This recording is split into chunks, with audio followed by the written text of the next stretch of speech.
ในเวลานี้พร้อมแล้วที่จะประกาศผลการออกเลขรางวัลให้บรรดาทานได้รับทราบผลการออกเลขรางวัลหวยพัฒนา ประจำงวดที่75ออกข้างวันที่28เดือนพฤษภาคมปี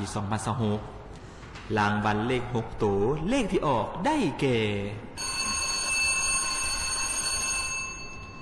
หมายเลข352 415 352 415เลข5ตัวได้แก่หมายเลข52 415 52 415เลข4ตัวได้แก่หมายเลข2415 2415เลข3ตัวได้แก่หมายเลข415 415เลข2ตัวได้แก่หมายเลข1515และเลข1ตัวท้ายได้แก่หมายเลข5หมายเลข5ผลการออกเลขรางวัลหวยพัฒนาเลข6ตัวก็ได้ออกมาสำเร็จเป็นที่เรียบร้อยต่อไปเมนจะได้ทวนคืนผลการออกเลขรางวัลทั้งหมดให้บรรดาทานได้รับทราบอีกครั้ง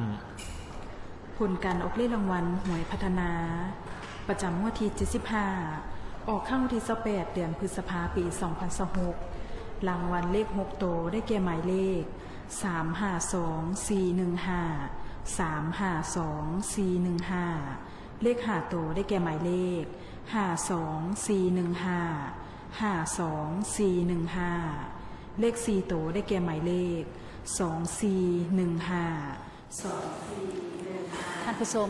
ขณะนี้ท่านกำลังติดตามรับชมการถ่ายทอดสดผลการออกเลขรางวัลหวยพัฒนาประจำงวดที่75ในวันนี้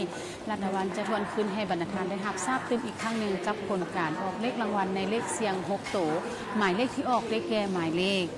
352 415เลขเสียง5ตัวหมายเลขที่ออกได้แก่หมายเลข52 415เลขเสียง4ตัวหมายเลขที่ออกได้แก่หมายเลข2415เลขเสียง3ตัวหมายเลขที่ออกได้แก่หมายเลข415เลขเสียง2ตัวหมายเลขที่ออกได้แก่หมายเลข